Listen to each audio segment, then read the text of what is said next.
The 2016 Olympic Games, live this August from Rio on NBC. Good afternoon, everyone. I'm Kay Koplovitz, a longtime trustee here at the Paley Center, and want to welcome you to this extraordinary program today. And we are lucky enough to have some Olympians in the room with us, so good celebration.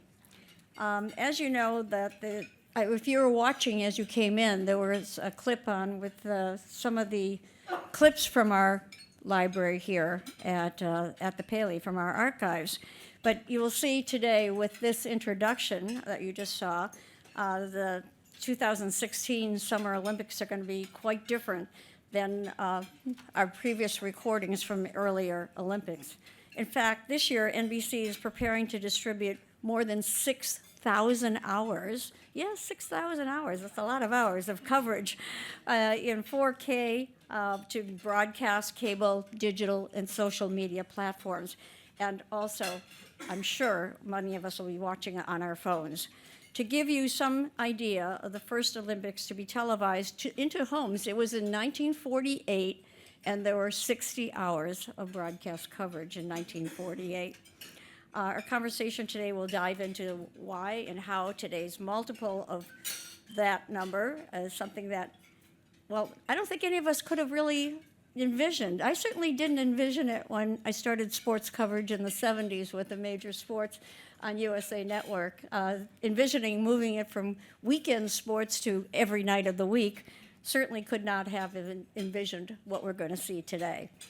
I'd like to thank those our tech partners here, FreeWheel and Jack Rotherham, the CMO. Jack, thank you very much. We welcome back as a sponsor. FreeWheel's superior end-to-end technology premium marketplace is best in the market today and serves the power of advertising businesses of the largest media and entertainment companies across the board. You'll find some information on your seat today with regard to their product. In fact, during the last Summer Olympic Games, FreeWheel empowered NBC's digital video ads for the London Olympics, very appropriate, as we're going to see today, and to have them back again as a sponsor here with the Comcast family. Welcome back to the Paley Media Council members who are in the room. If you find yourself with additional friends or colleagues who are interested in the Media Council, we hope that you will get some information from Aparna, who's here today with us, and runs that program, and she'll be able to give you more information to share with your colleagues. If you are a sports fan, as I certainly am, our event in the next month is going to be a must-see event. So the next one here at the Paley Center. You'll meet us back here, I hope, on July 20th, when the NHL Commissioner Gary Bettman and Baseball Commissioner Rob Manfred will be joining us for luncheon on that date. And finally, we're pleased to announce that once again we'll be partnering with NBC Universal to screen coverage of the 2016 Olympics, and we'd like to thank you for sharing that here at the Paley Center. There will be events being seen here, and the schedule for that will be announced soon, so watch for that, please. So on that note, whether you're exploring innovative marketing deals or leveraging the coverage, NBC is clearly focused on platforms and partnerships with this year's Olympic events. And we're really excited today. We're going to get a sneak peek of how it's going to all unfold. So I'd like to welcome to the podium now Stephanie Gosh from NBC News, She is one of the network's top investigative correspondents and has covered both the London Olympics and the Sochi Olympics in 2014. I'm looking forward to Rio. And looking forward to Rio. Thank you. Thank you very much.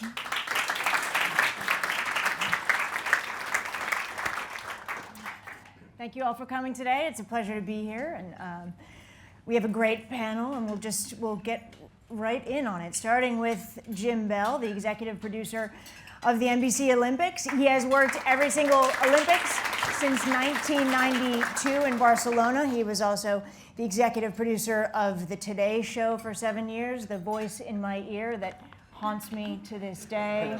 Gosk, more energy, Gosk. It's great to see him. Next, we have Jenny Storm, who is here, the Chief Marketing Officer for NBC Sports Group.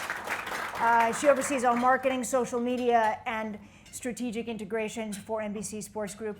Rio is going to be your third Olympics, just like me. Yes. So, fantastic. Great. Welcome. And John Miller, as well, is here. He is the Chief Marketing Officer for NBC Olympics. He has 34 years at NBC. He's been involved in a dozen Olympics. Is that more than you?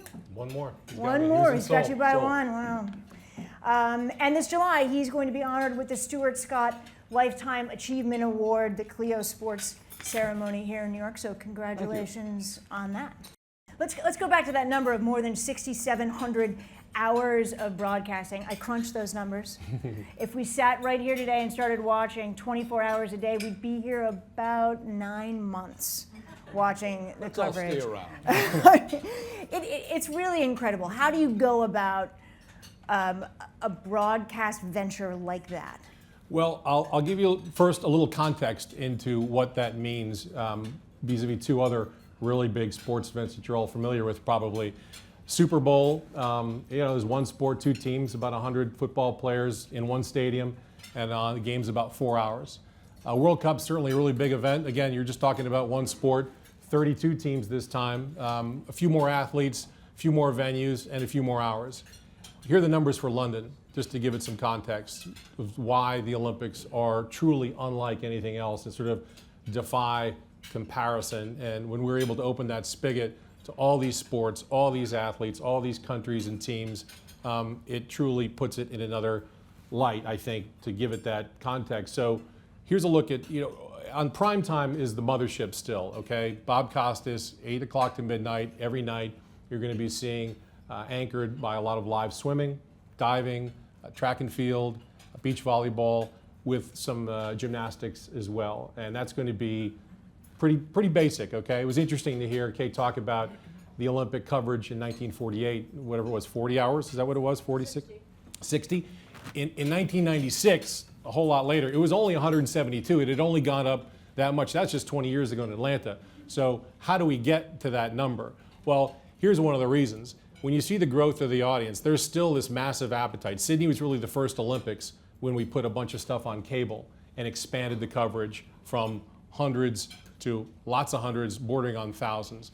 Now the primetime number continues to grow in this time, which I don't think anybody in this room, I need to tell, has been as crazy a time in media as there has been. The Olympics has sort of defied the trends in broadcast. And these are broadcast numbers. This is the slide I have actually taped on my nightstand. I look at it every night, I touch it, I sort of look at it, oh please.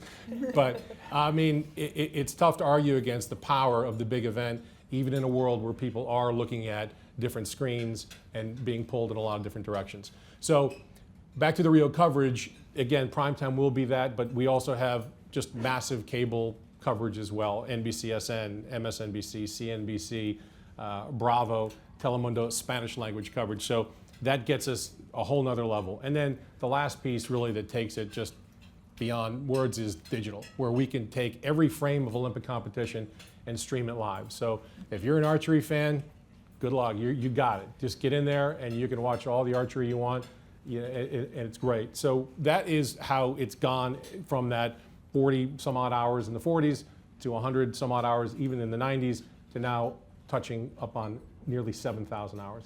Well, let me ask you about that digital platform, because you want to keep the new fresh, you want to stream things live, but you don't want to undercut your broadcast in any way. So how do you keep that balance? It's difficult to, once the genie's out of the bottle, how does it work? And I give a lot of credit to the man who's going to be here, Gary Zenkel, and a lot of the folks who were there leading up to the 2012 Olympics, which I joined sort of by the time this decision had been made, which was to stream every event live online with the hope that it wouldn't cannibalize the primetime audience. You know, there were plenty of fans out there saying, hey, this technology exists. I am an archery fan. I am a wrestling fan. I am a fan of this sport or that sport. Why can't I watch it live when I want it? You know, it's a sports competition. So the decision was made. But again, it's a business. So it was a tough one for me to wrestle with, thinking that if that was going to cannibalize our audience by even one viewer, why the heck would we do that? We've got sponsors, we've got advertisers, we've got affiliate, we've got a responsibility here. We're running a business. Well, as it turned out, by streaming everything live in London, people were watching the gymnastics or Michael Phelps East Coast in the afternoon. The people who were streaming it actually watched more hours of television than people who didn't. And I guess in a way, retroactively, it's sort of intuitive. I mean, that earmarked them as super Olympic fans. So the streaming, at least from London, and a little bit from Sochi as well, the information seems to be that by providing more content, you got more viewers, more interest, and it was the rising tide that lifted all boats. One of the main things that then fuels the conversation and fuels, I would imagine viewership in the evening is going to be social media, and the way people interact with the news over the course of the day is also going to drive people to that primetime broadcast. Jenny, can you talk a little bit about, it's not just the Facebooks and the Twitters, we're growing what social media means today and for this Olympics, right? Yeah, absolutely. I think to set the scene, just two quick statistics, one being that on a daily basis now people are using mobile just under 6 hours a day. So Herculean amount of content being consumed and social media being consumed. The other is, since London in 2012, fan consumption of sports media on social specifically has grown over 150%.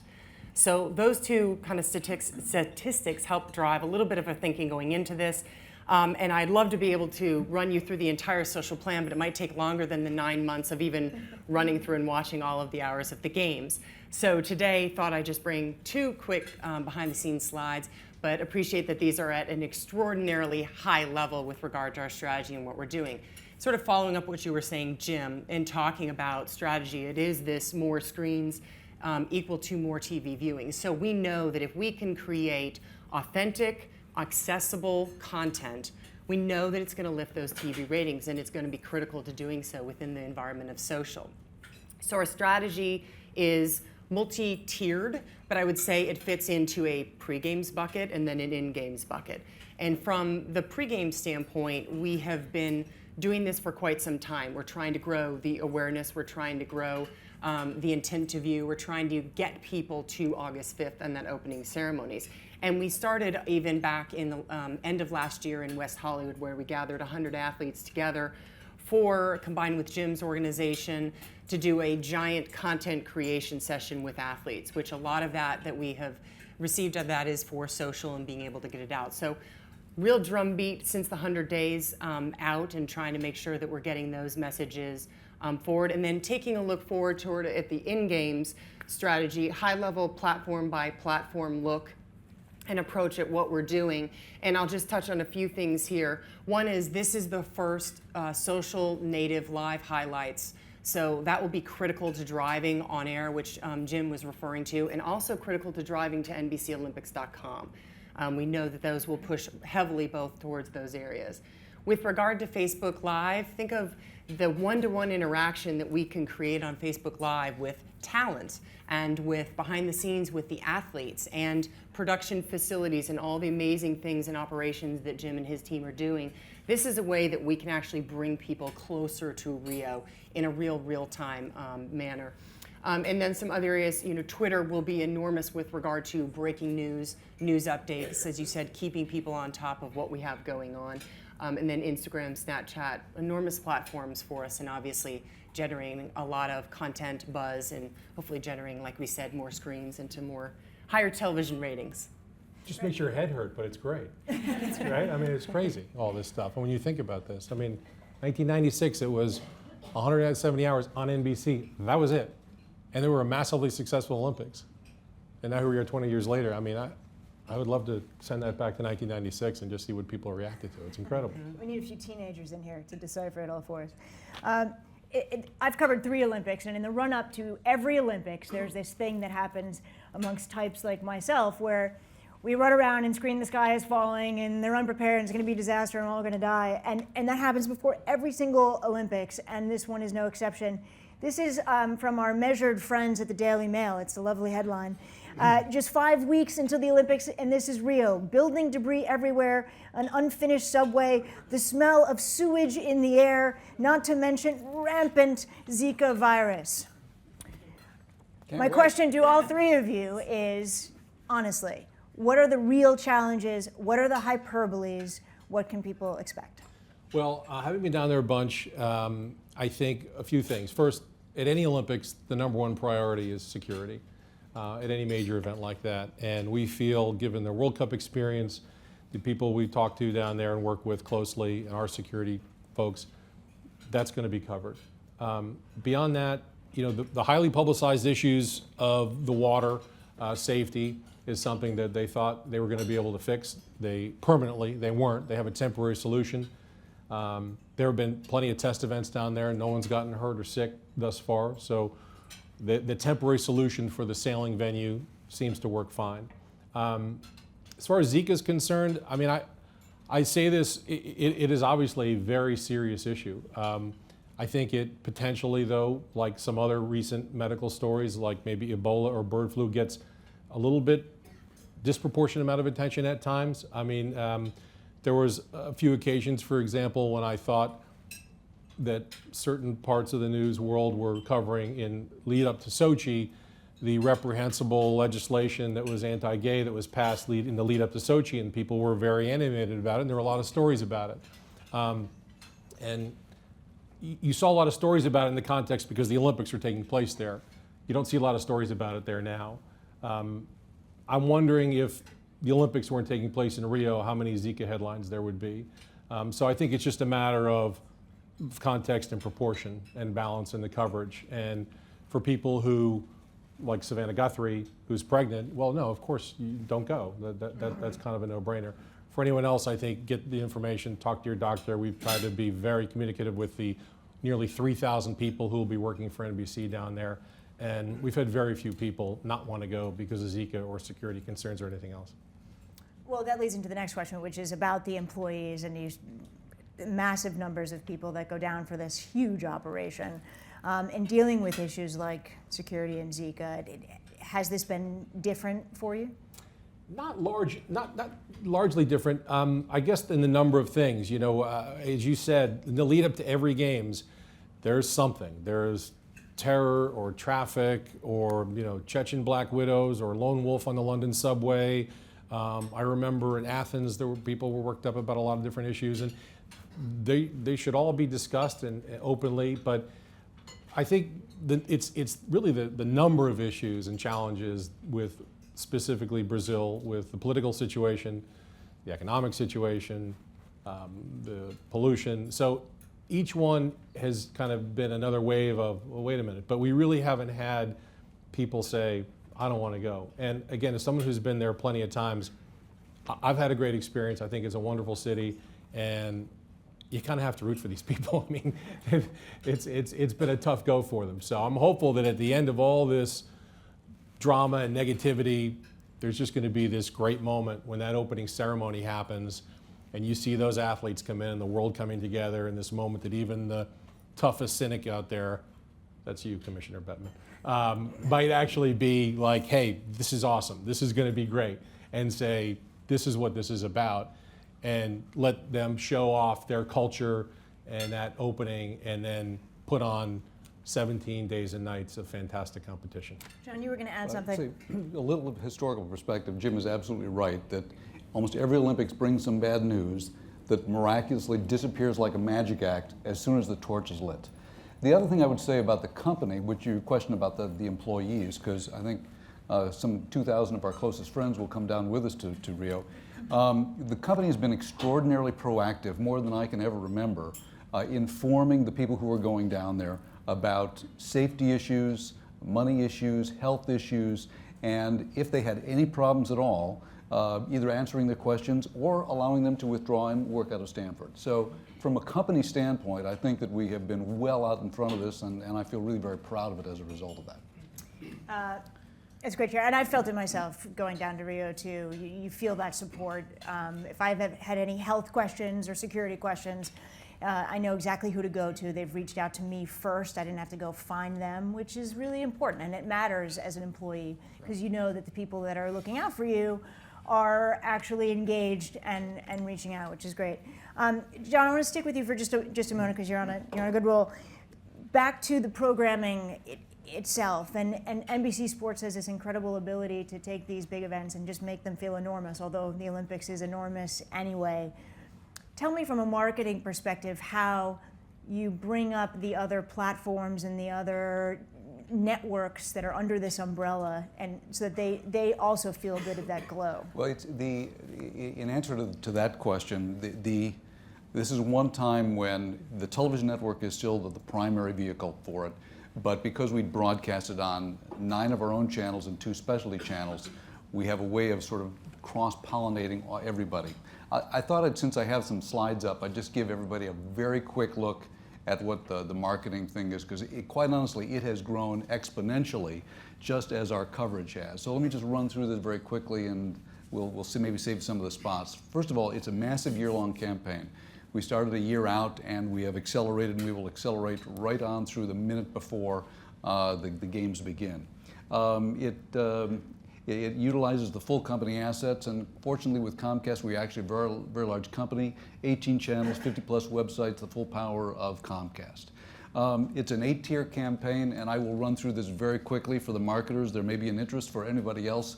I don't want to put you to sleep in your steak, so we'll go through this quickly. First of all, it's massive exposure on the NBC television network. For those who are media, it's about 2,500 gross rating points. We usually achieve that close to maybe 3,000 gross rating points. That's enough gross rating points, that's enough spots to reach every man, woman, and the child in the country 25 times. That's what that means. The NBC television stations, because many of the athletes are from all over the country, we do localized spots with all of them so that we focus in on the local individual spots that we have created for them.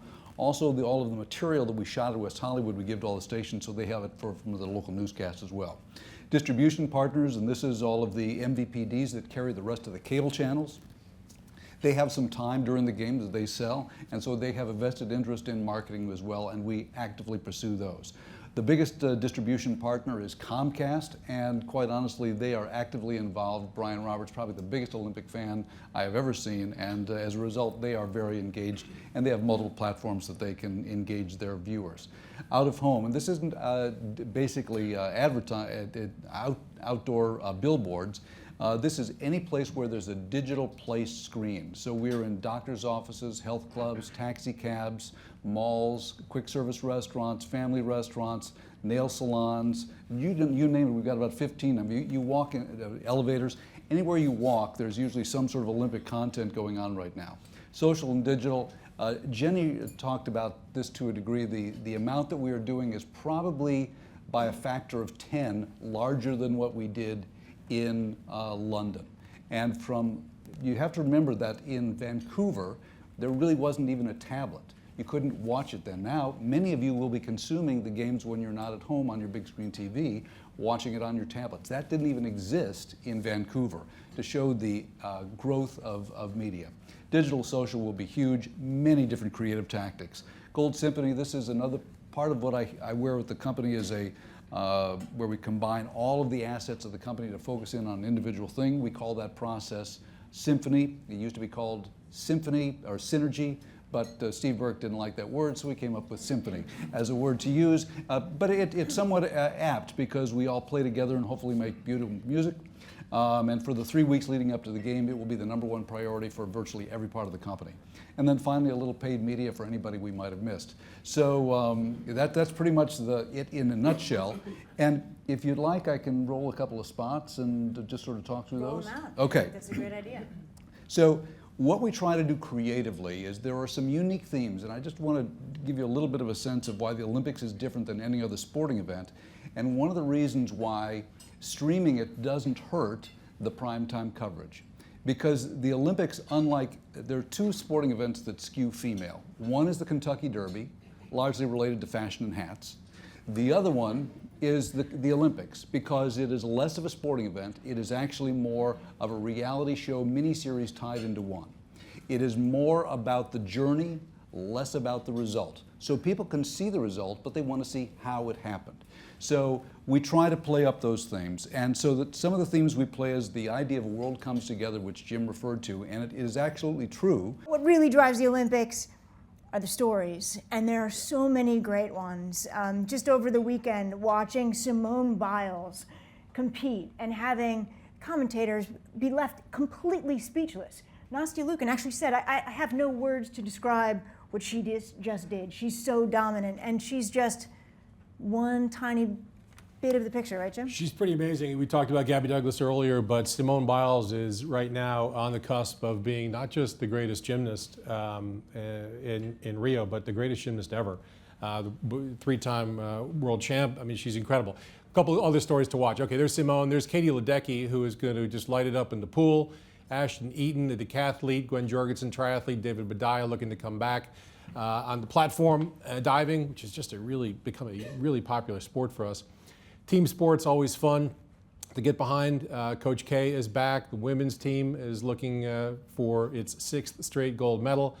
You've seen the popularity of the women's soccer team. It's interesting, going back to Atlanta in '96, one of the reasons that the cable coverage really, I think, happened was none of those sports, except the Dream Team, but the women's sports were not on TV.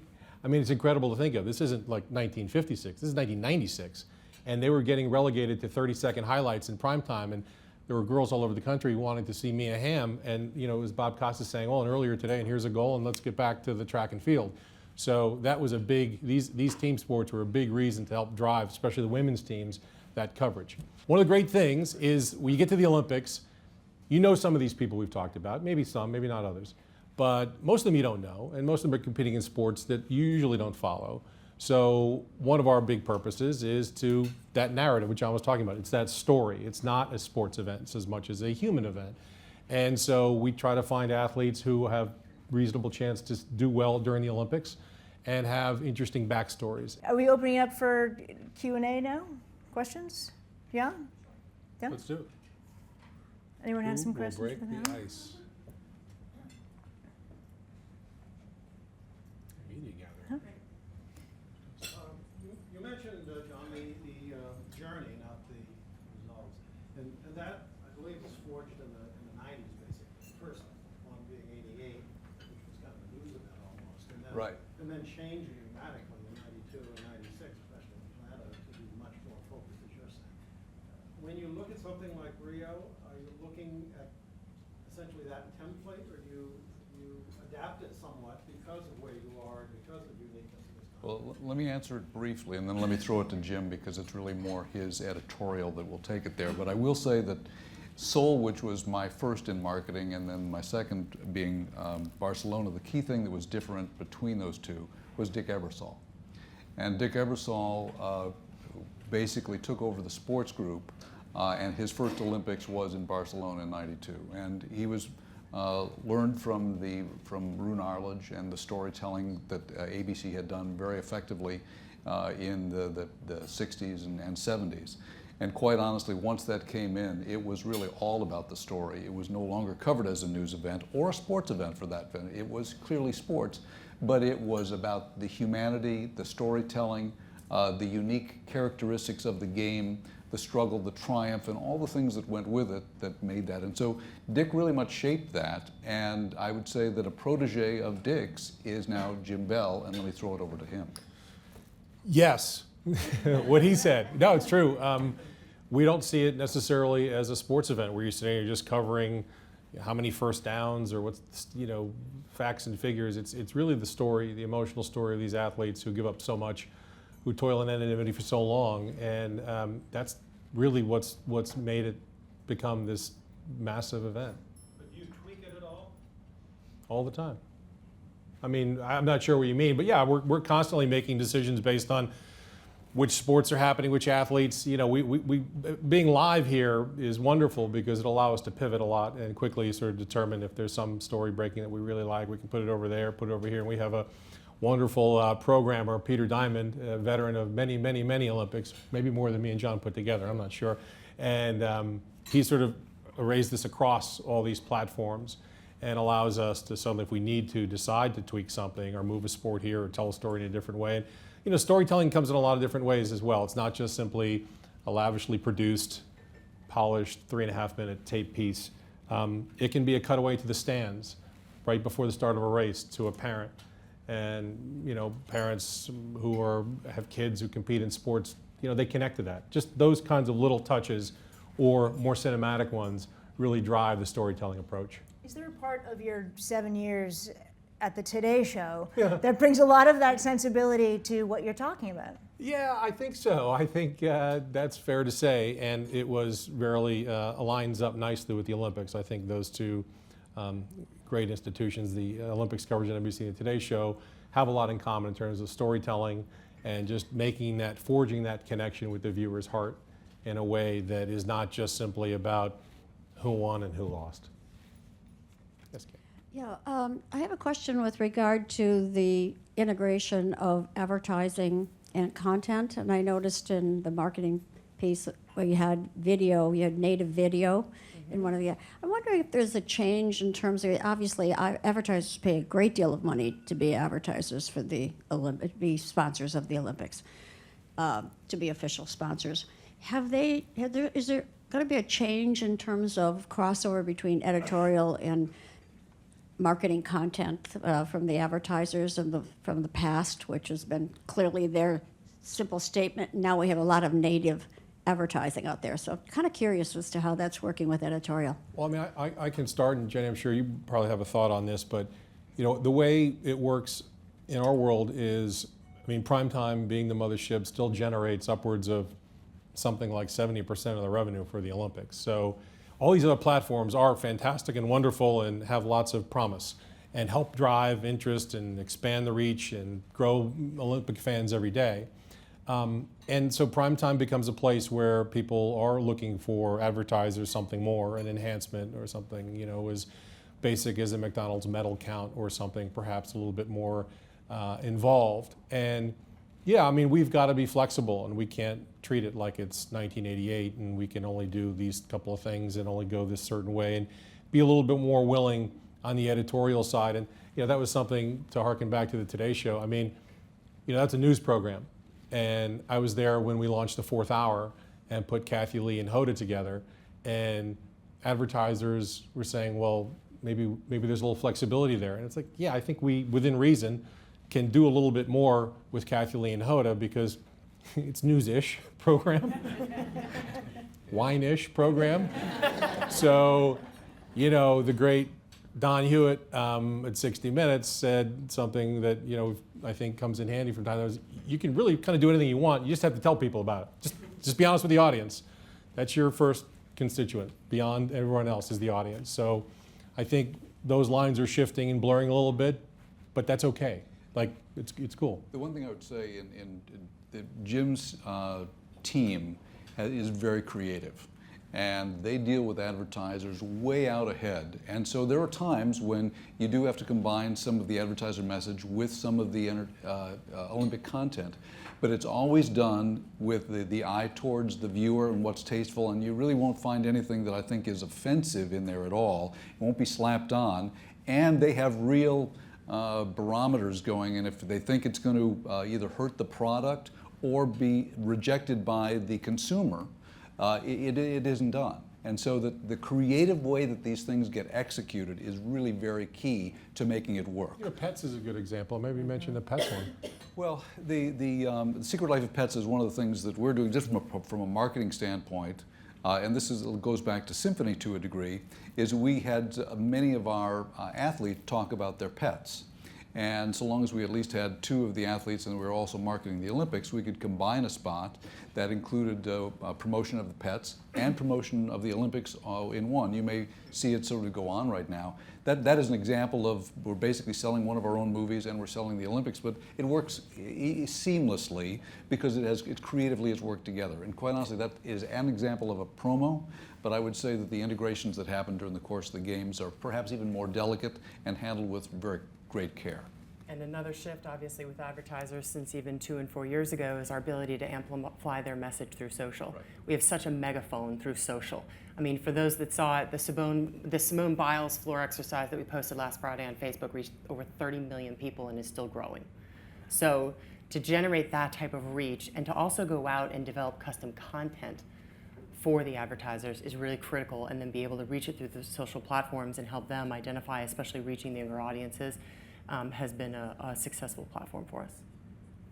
Hi, Jennifer. I actually just wanted to ask you more about social, because you touched on it, and just, you know, how that plays into things like Snapchat, you know, and how that plays into what you've planned for your coverage. Absolutely. So for the first time, we actually have a partnership with Snapchat. First time we're moving along with someone else outside of our sort of four walls and giving them content and working with them. So working closely with them. They're thrilled. They're sending people to the games. We're going to have a daily live story, and then we're also going to have a Snapchat Discover channel. And we're working with our partnership actually corporately with BuzzFeed, and BuzzFeed's going to co-produce that that Discover channel for us. We recognize that BuzzFeed is very successful in this space with their own Discover channel. They understand the production, they know it really well, they know this audience and what they're looking for. So we feel that it's going to be very successful to co-produce for them. But just socially, and especially with Snapchat, huge opportunity to generate content in front of and engage that millennial audience and that younger audience that we hope will just move with us throughout the Olympics, you know, in the years to come.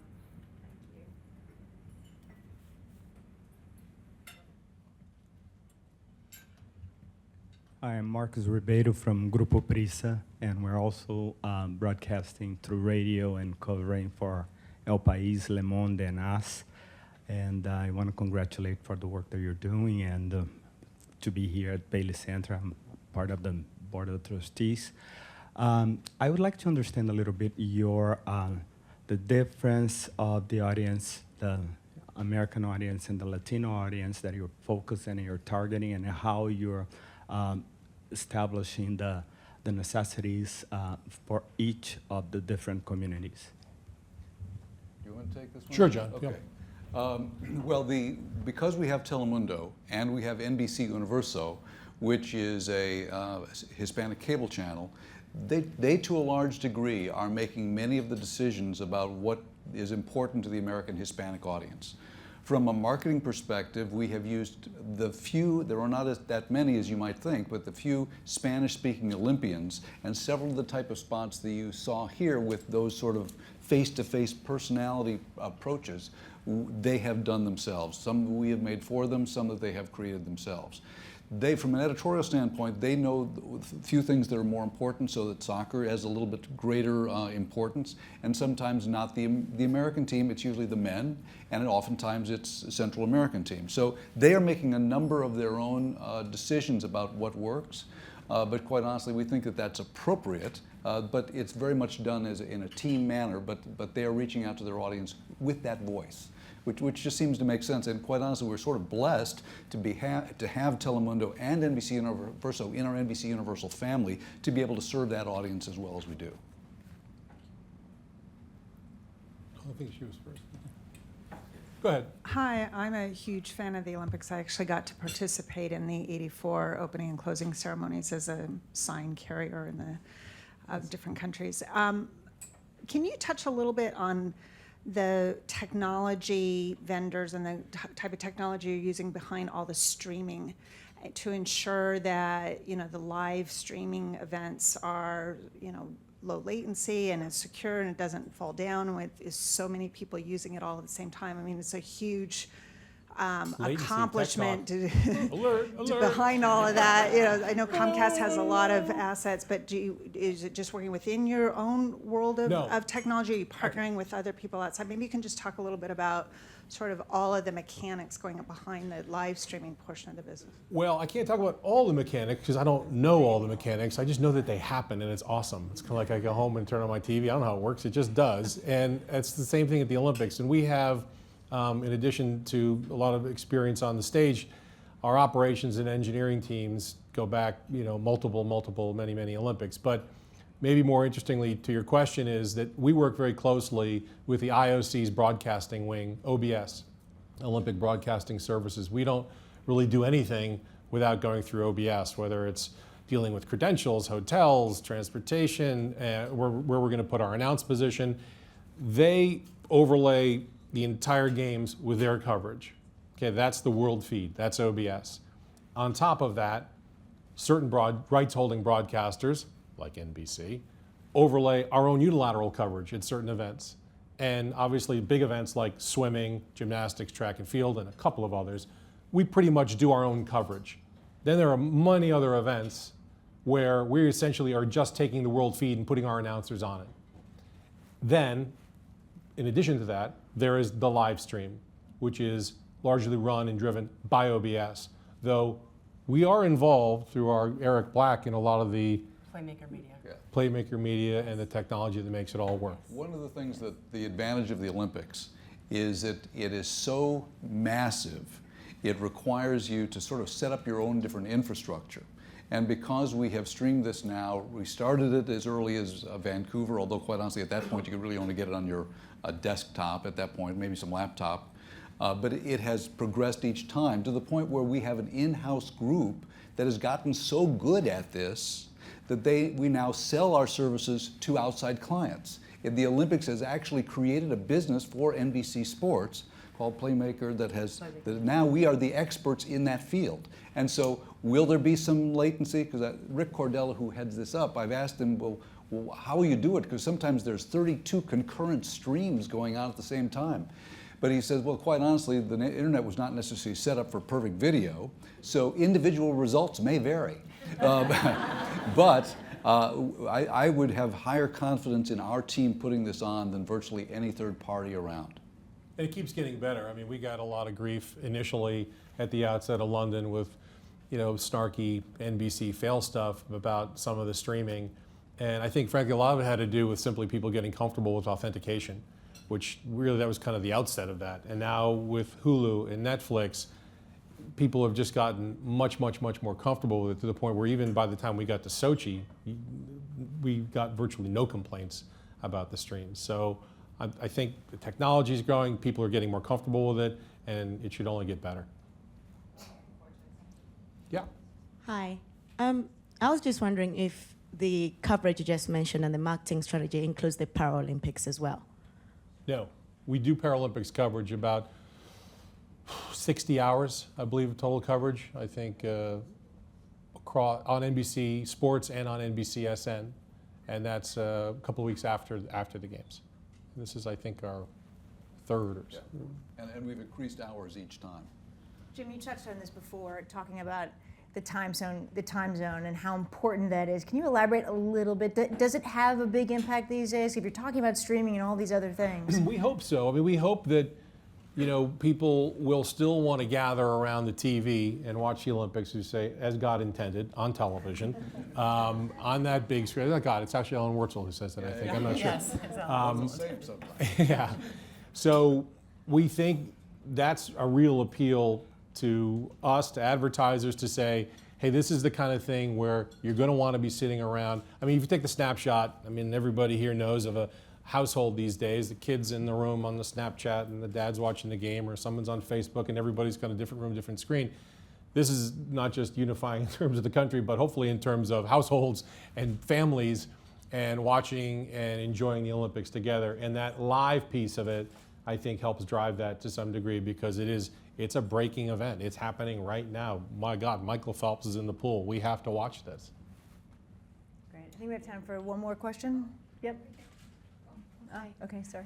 Can you talk a little bit more about how you're using VR to create more immersive experiences and also maybe new emerging technology that you may be experimenting with to help with marketing and in advertising tech?